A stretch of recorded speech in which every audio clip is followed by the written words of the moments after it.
Hi, so it's me again. We're doing week 2 of our artificial intelligence reflection videos. So this week, I got together my parents and my pretty much aunt to get a little bit of a different perspective on artificial intelligence. So if you guys want to go and say your names and a brief educational and work background that you feel is relevant. My name's Keith. I'm 35 years logistics, Air Force, and Department of Defense. And my education is bachelor's degree in logistics. My name is Bridget Rose. I work for Licking Heights High School as a secretary. I have 2 associate degrees. I am Shirley Scofron.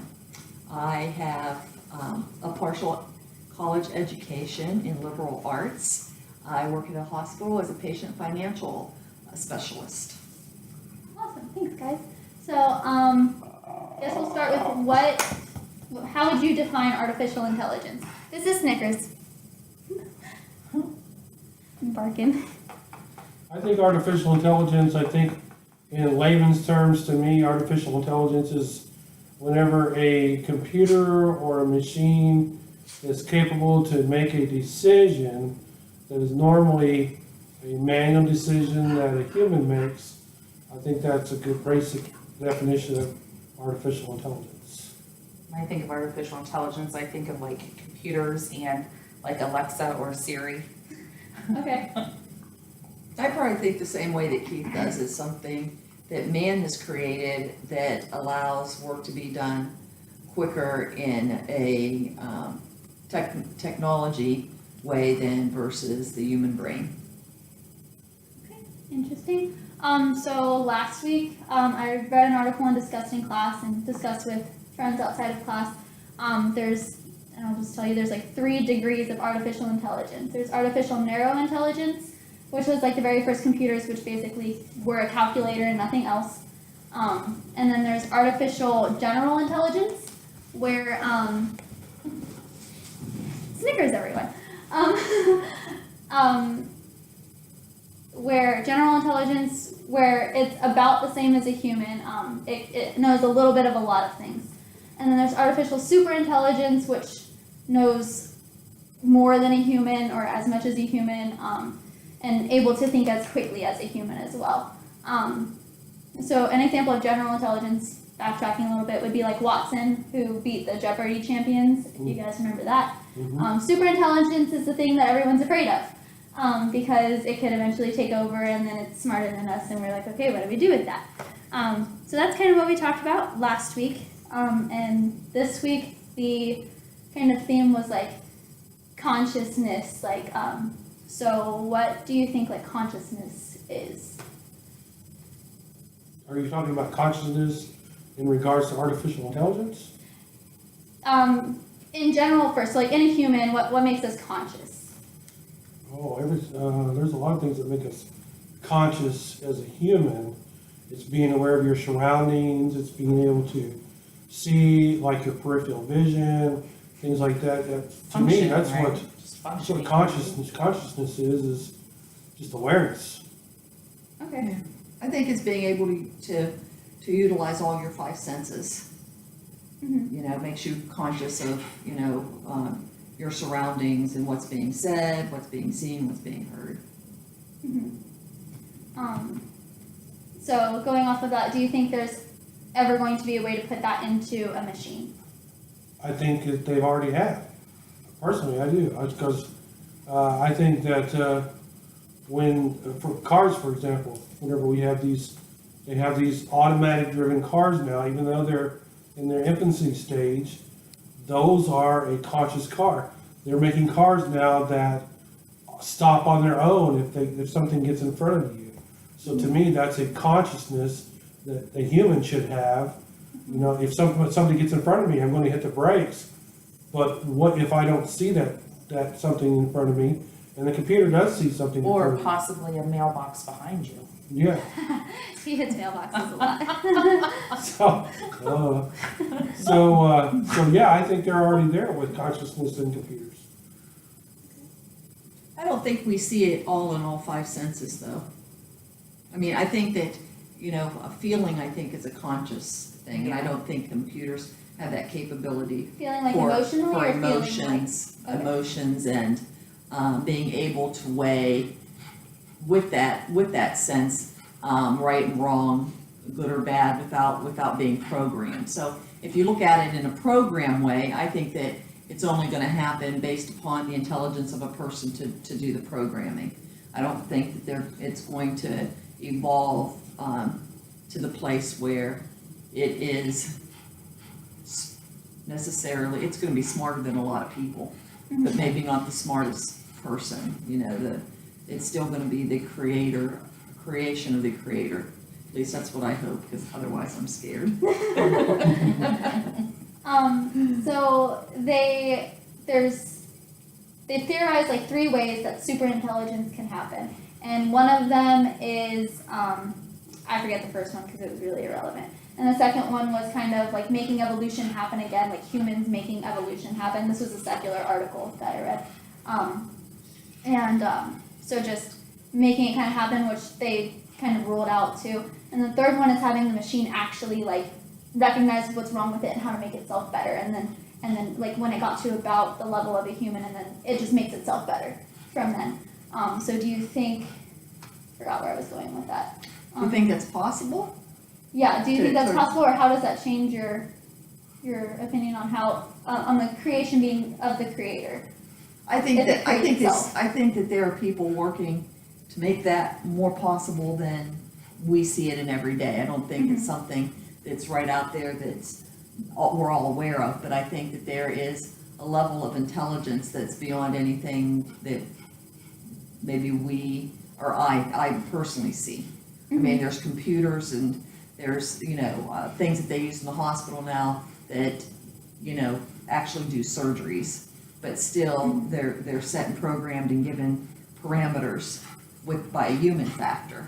Right. So, you know, for it to set its own parameters, yeah, that'd be kind of scary.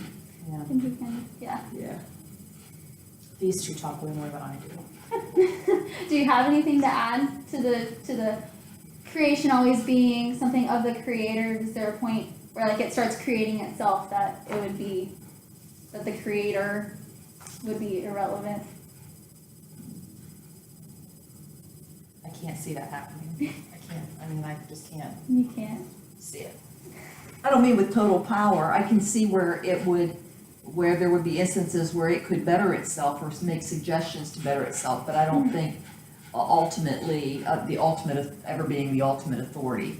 I You can't don't think see. humans could ever lose control of it? I personally don't think that God would let that happen. I don't know, there's You know, I mean, Yeah, I agree I- with Shirley. I don't know. There's, people have talked about this a long time. There's an 80s movie called War Games. And in this 80s movie, the computer kind of takes over a nuclear war. And it does all these calculations. It starts out playing chess, but then it does calculations on a nuclear war. And the computer comes up with, there is no solution. So this is an age-old argument that they've talked about a long, long time. I think a computer can learn from its mistakes. Can it reprogram itself to keep from making that mistake again? But I don't know as we're ever going to get to where you're not going to have to have some kind of human intervention into that. So there's going to have to be some human oversight, if you will, or human involvement in those programmings to make sure that it's going where we need it to go, so to speak. So that's a tough question. I don't know. yeah. I mean, I can see it recovering itself, but to change itself, maybe to do it better. I think that that's something that we see on the movies Mhm. as a good sci-fi thing. Mhm. Yeah. I just don't know if it's possible. And I just want to mention, I think that's a huge disconnect between your generation and like my generation, because in my class we totally see this happening. Like, oh yeah, just make the computer do it. It makes so much sense. Well, thinking outside the box, I mean, you're right. I mean, if you think outside the box and you think, you know, the future is open-ended, then yeah, you can take a machine a machine that makes, let's say, for example, a machine that makes a part, and they have computerized measuring machines, and they have computerized machines that produce parts. You put those together, and you have a computer that makes the part, and then the machine comes in and measures it, and then it makes adjustments based upon what it measured, and it is correcting itself. And all it does is continue to correct itself, and pretty soon you'll have a virtually perfect part that's coming out of that machine. So is it possible? Maybe. I'm not saying If it's you not put those possible. machines like next to each other in like an assembly line and like, okay, you make this part perfect and then you put it together perfect, like, Well, I'm saying do you think you it's go, ever? But you're Take it- saying, I'm- you're giving it the human factor, and you're Well- saying you can see it happening because you don't wanna do something, so, Make we'll the get, machine we'll do get, it. we'll get the machine to do it, but you're saying we will get the machine to do it, so, well, So- and I'm saying Somebody's thinking outside creating the those box and programs. thinking in the future. It doesn't have to be through three machines. It could be the same, Machine Machine. doing it. it could be the same machine doing it. And Mm-hmm. how, I don't know. That's the outside of the And box we thing. really don't know yet. And that's for somebody in the future to figure out how to make that work. But yeah, it's possible. I think it could be possible. Mm-hmm. I'm not saying it's not possible. I'm just saying I think we're a I- long ways away from it. I don't think so. I'm sorry. I don't either. He's got more of a technological background. But Yeah. I can't see it. What I can see is people with intelligence program these computers to be intelligent, that population as a whole works less to be intelligent. So that makes the computer seem like they are supercomputers, but what it is that we have just become brain lazy. Yeah. That's So- what I see it. I That's- can totally see Okay. that as a different I generation. see that, I'm sorry, not that I'm saying you guys are brain lazy in your generation, but They just There find are different ways to some- do No, but I things see that smarter exactly. and some. Let's talk about, put that to an example. Okay, we have in the future, whatever from here, we have automatic cars that drive themselves, okay? We're gonna figure out how to drive. And My grandkids aren't gonna know how to drive. yeah, maybe that's true, but let's say that we have a car and it drives itself, and it drives itself to work every day, and it finds that there's a pothole here. So it makes an adjustment not to hit that pothole the next time it drives there. And so the more it drives to work and back, the more the smoother your ride goes, the more it knows traffic patterns, the more it knows when to turn, when to stop, when to slow down, things like this. It's continually getting better, but what she's saying is that the programming that humans have done to that is what's causing that. Yeah. yeah. But see. will the computer ever take over that? And do we really But want to let them But do say, that? but say the computer busted, And- and you gotta now drive the car. I don't want to give up that control. Or you're not gonna be able to drive the car. So it makes technology seem smarter than it is, because you've given over mastering that technology with your own brain. Yeah. So, Mhm. there's college students today over the last decade that don't know how to fill out an envelope to address Or high something. school She's students. So true. I'm telling you I that did have to that- help someone fill out a package one time, and it was kind of scary that she didn't know how to do it. So that doesn't require, High school artificial intelligence, that's just an example of the fact that technology has affected our everyday ability to do something, so But that they don't we use don't mail do it. anymore. They use emails Yes. and texts. We don't and use it social anymore, media. so I've yes. had good parents, and so I know how to do all of that, but I definitely have met people in college that don't know how to write a check, that don't know how to send a letter, that don't know how to pay bills that aren't online. And that kind of wigs me out, because my parents taught me how to do that. We've been doing this for years though. I mean, when the computers first came around, we had the DOS operated program. And that's how we program computers, is we Yeah. wrote out the DOS code and everything else. If I was Then just could remember all of that stuff, I could write all those programs and just be a millionaire. Right, but we wrote out the program, Back we in the wrote day, out, yeah. we'd have to write lines like // directory and pull up the directory on a computer to see what was on the computer, so on and so forth. Well, these smart engineers and these smart computer people come in there and wrote the programs for us and made it into a Windows environment where it had a push button on it. And all the code that we used to have to type in, we would just push a button.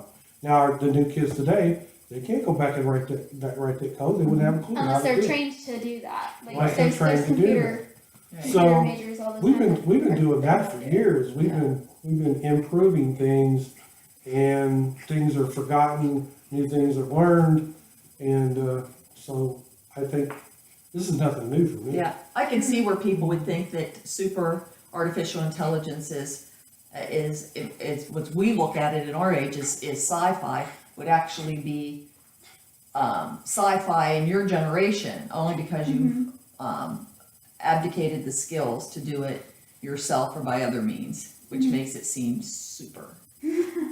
Yeah.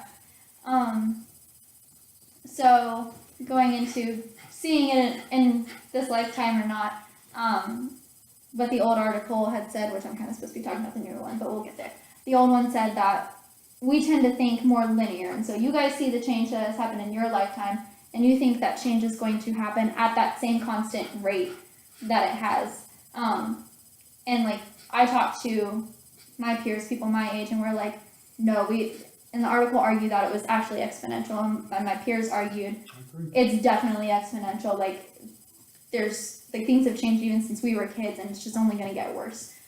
So do you guys see it more linear or exponential? I it's think we have the exponential. ability to see it exponential more than your generation, because we have the past to draw on, and we see Right. how rapidly things have changed because we've lived through the change. Mhm. So I think that the article was probably written by somebody your age It definitely that doesn't understand that we have decades of experience in viewing and actually living through it. So we realize how fast Yeah. it is. Yeah, absolutely. Yeah. Yeah. A good example of that is for me, since retired Air Force, I've read the history of how the aircraft was invented, and it came on board, and it took a long time to get it off the ground.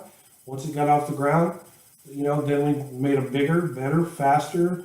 Then we come up here in the late '90s, whatever. We had the Concorde, who could go across the oceans in a few hours. And I was just telling your mom the other day that now they have a jet aircraft, a passenger jet aircraft that can take off vertically. Yeah. They're getting ready to produce that. A jet aircraft that can take off vertically You don't and need then runways. go. You don't need runways. So Boeing has come out with that, and they're making that. And so, I see that. I see the changes in the aerospace industry exponentially. It took a long time to develop aircraft and get them off the ground. But then Not once they so were much off to the turn them ground, into jet aircraft and fighter aircraft, and now we're talking about the commercial industry is making all these huge changes to it. So Yeah. that's crazy. And I would say that the person who probably wrote that article probably looked at our generation or even an older generation Probably. and probably thought that they hear a lot about what used to be. So it seems like we're stuck in time, but it's not. We're just drawing upon that experience, in a historical way, versus living in the past. Mhm. So it just may be a perception. Perception Of- difference. Yeah. So going back to the consciousness for a second, if you can back up a little bit. So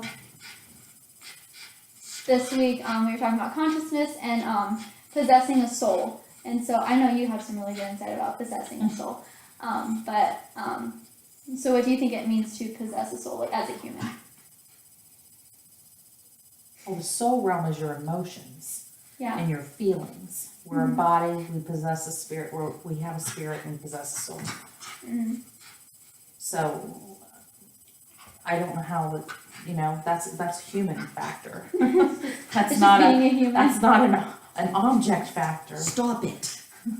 I think that our spirit is, without getting You can be theological and philosophical, like my university's totally okay with that. I mean, I think our spirit is God-given. It's where our conscious is.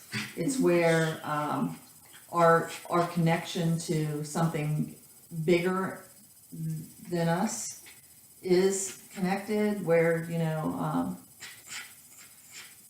that's what I think, anyway. Just agreeing. yeah, that's another tough question for me because the spirit is kind of like the Lord that lives in you. Your soul. It's very difficult for me because you get your See if we don't touch our shoulder. morals, your your morals. People have different morals, Yeah, your conscious. your soul, your consciousness, and I really don't know how to divide that up. It's kind of like all of that Yeah. to me. Our spirit, our Right. soul, actually, I think is God giving us the breath of God. I think that, when God breathed into Adam, he was breathing in the soul and the spirit of man.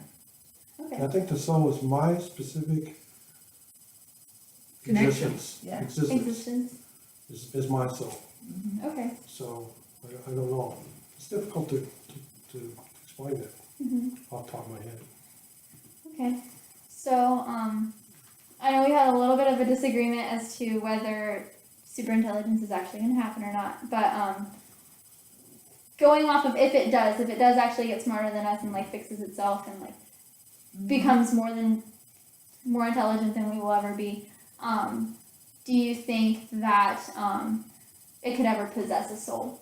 No. Do you think that it would ever No. be human? No. No. No. No. No? Okay. How do you think that could happen? It's not I'm not living. saying that I think it's happened. I'm trying to say, it's easy just for me to say no, but why would I say no? It would. Because I believe God created man in his image, and a soul is part of that. Artificial intelligence is not going to have a soul because God didn't invent it, or God, Yeah. it's I think not God of gives God. man the Yeah. wisdom God to gives man invent the those invention. things. I- God, yeah.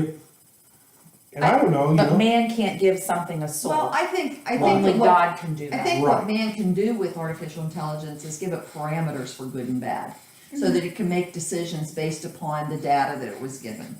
I don't think it'll be able to reason morals out. It may be able to reason a problem out, given the outcomes, but I don't think it's gonna be able to feel or to work out moral dilemmas outside of what's already been programmed So you into think it. you think humans are always gonna have to give it like a rule book as to this is right and this is wrong, and it's gonna be I do, a human I do. thought process no matter what. it's hard And not right to and think. wrong will be determined on who's programming it. Mm-hmm. And it's not, Exactly. it's hard to not think of it that way. It really is. I mean, artificial intelligence, I'll put it this way, if artificial intelligence has a soul, God's gonna give it that soul. And I don't see that happening, but who knows?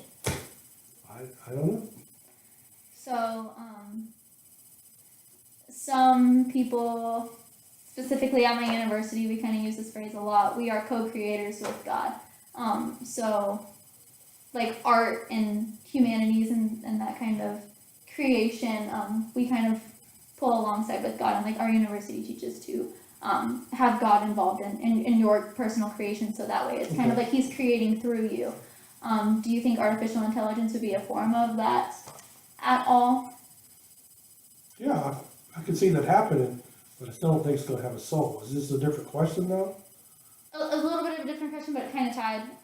It was going to be like, okay, so if we created it with God and God was a part of the creation, would it then have a soul? No, you don't think it's ever going to have a soul at all. Like I said, We will have a soul. I don't- Creator will have a soul. I can't see it having a soul, but if God, I think God can do all things, and if God wants it to have a soul, He'll make it have a soul. But I personally can't see that happening. Mhm. But again, you're asking us to look in the future and think outside the box, so I don't know. Mhm. That's not the answer you wanted to hear. No, I just think that, God is the creator. He created us. He gives us wisdom and direction on what to create, the Yes. art that we design, the things that we do. Mm-hmm. But I don't, if he wanted that to happen, he would have created that in the first place. I think I agree with you. I think that somewhere, somehow, in all the study of scripture, there would be some indication of that from the beginning of time until he returns. Now, what happens after? I don't know what happens in the new world and whatnot, but I think that there'll be enough people to do all the jobs. That we're not going to need technology for that. Well, I think I just think that's a tough question, Right, and It's I a think- very I tough think- question. I think the down and dirty answer is no. Mhm. But you know what, and when, after he returns and we're in the new world, we're not gonna have pain, we're not gonna have suffering. So the things that we deal with now, That we need help with. that we need the technology We're not for, that going we're to- trying to improve with the Yeah. technology. You're not So gonna like need, robotic you're not gonna surgeries. want for anything. you're not gonna need anything because we're gonna have a new body, a new form. You know, if you're in Christ. If Yeah. you're not in Christ, then you're going to have a body to endure hell. But it's gonna, you know what I mean? So those things may not be I- existent. I don't know. I mean, we don't know. And Yeah, I think the argument for this super intelligence thing, really puts you on the trajectory to make an argument that there's no need for God. Mhm. And we know that that's not true. We were actually talking So. about, will it be a nice God? Yeah, I And mean, that is a terrifying question. because what you're saying is that there's something out there that can create and better itself and make those decisions and put itself above the creator. And you know, the word says that he'll have no other gods before him. I just don't think that that's the trajectory. But it's a good argument because everybody wants to be their own god and master of their own universe. That's in the secular world. in the for secular sure. world. So, you know, there can probably be made many arguments, Yeah. you know, supporting that. As we know, in this day and age, everybody has an opinion. Yes. Yeah. Well, and back in the Old Testament, was it the tower that they were building? Mhm. And A form of technology, not intelligence, but technology yes, but still. technology still.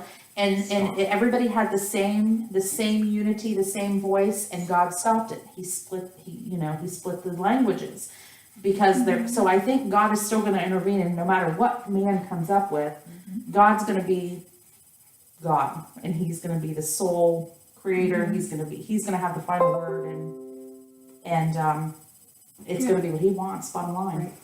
Yeah. no matter what man wants. A lot of interesting stuff in that. Okay. Now let me remember my question. So I'm completely blanking. I'm so mad. It was such a good question. Did you write it down? No, these are from last week. I was recycling a couple. So you think that God's gonna stop it because it's not gonna get there. Okay. Oh, I remember. So when you were talking about not needing it in heaven, we're not going to need technology in heaven because we're not going to want for anything. So since we're not going to need it later, is it important that we come up with this stuff now? Like, or should we just stop with the technology? Is it already too much? I don't think we should I don't think stop. we should stop. I think that it is the intelligence of man to do this technology is a gift from God. Yeah. Because it, in many ways, it betters our lives. It's better for the economy. It's also better for the ecology as things are created to be responsible for our earth. You know, even cars emissions. I mean, there's definitely a need for it, and I believe that God gave people the ability to have the brains to do this kind of thing. Yes. And I think ultimately, as Christians, we are supposed to spread the gospel. So God has given us the technology to be able to spread the gospel. You look at Christian TV, you know, that was not invented until when, the 50s or whatever, but that was a unit to be able to spread the gospel to multiple people. So I think, you know, computers, you can stream church services and different things. So, you know, if you're shut in, you can use those resources. I think the resources are good and God can use those things because we're supposed to be furthering His kingdom and sharing. So Yeah. I don't think we should stop. No, in the medical field, I mean, instead of you know opening your heart to do some of the stuff, now they can just do it with a wire. I mean, those things are phenomenal. You know, And the accuracy with Yeah, the technology accuracy can become is- much is more better. than human. the danger is really taking credit for the ability that God gives man to think of these things. Mm-hmm. Me? Okay. I was just thinking about the Amish. I mean, what you just described to me is what the Amish and the Mennonites, some of the religions have done out there. They have shunned inventions and shunned electricity, and they have shunned things that I think the Lord has given us as a gift, as Shirley said, to improve our lives and to improve the world and improve spreading His gospel and doing everything that they said. And, you know, they don't do it in the name of God, so it's like, it's easy to sit on the outside and say, well, they're kind of wrong, they really should use electricity, they really should do this stuff, but But they're closer it as works for families. them. They're Yeah, closer as families and, you know, they're probably, I hate to use the term, but they seem to be more devout towards God. I mean, technology, also can be disruptive in our lives if we don't use it. not only that, Correctly. it could actually become, you know, it could become the idol that you Yeah. have. Yeah, I'd rather be on my phone in church than exactly, listening to the than message. listening to the message, Or yeah. something like that, or I'd rather, you know, go play video games than go to church or worship or whatever. So I think, the answer to your question for me is, no, we should not stop. But I caveat that with, we need to be cognizant of how we deal with that change as it comes around, to make sure that we're not allowing it to push God out Yeah. of our lives. And that's We it, should be- that's I a think huge- God's gonna put that on us too. He's gonna be He already like, has, He does everything. exactly. It's like, Yeah. it's like, did you allow it, Bridget, to be your idol that day, or Right, did yeah. you, Keith, spend time on your phone in church instead of listening? Right. Yeah, we need Yeah. to, we're called to be stewards of everything, Right. our Mhm. time, our Right. finances. Moderation. Right. You know, we need to be good stewards, and that means using the things that are in our lives to the advantage that they should be and for, you know, what they're meant for, you know, and, who we should give thanks to. So it begs the question of, are groups like the Mennonites or groups like the Amish, are they wrong for that? You know, Mhm. I can't say that they're wrong for doing that. I'm just saying that some people disagree with them. So are they wrong? As they would disagree with people as Using well. I it. mean, So- everyone has So that if I right. met somebody that said we should stop inventing things and we should stop improving computers and everything else, are they really wrong? I I don't think know it if depends they're on how wrong. they defend They themselves. defend themselves. I mean, I don't know, when you look at, I mean, for example, you would think that the Amish versus the regular farmer grows organic, Mhm, you know, so that's better for you. mhm, You know, it's, mhm. it takes longer, it sells for more, I mean, you know, look at it that way, just something that simple. Well, You know I what I was mean? trying to put what she said in perspective, and Yeah, to me, that's a good example of yeah, what she's talking about. Should we quit trying to make these computers better, stuff like that? And if we did, it would kind of be on the same lines. well, as what we do. and I think that in the back end, even with, a group of people that have pulled away from technology, that it still touches their life. Maybe not in a direct way, but in an indirect way. I mean, those Okay. people still use hospitals, you know, Yeah. they still go to the dentist. I mean, it indirectly, we all benefit from good technology. Yes, absolutely. So, Mhm. Hmm. And we do want our lives to be a little easier. I mean, not lazy, but Yeah. easier. When tasks like washing dishes become easier, it makes it easier to spend your time doing other more worthwhile things, I Yeah. think. Family time. Right. That kind of thing. Yeah. Mhm. So, anyway, I guess I'll wrap this up, guys. Thank you for your insights and your opinions and considering my questions. I hope I made you think a little bit about artificial intelligence.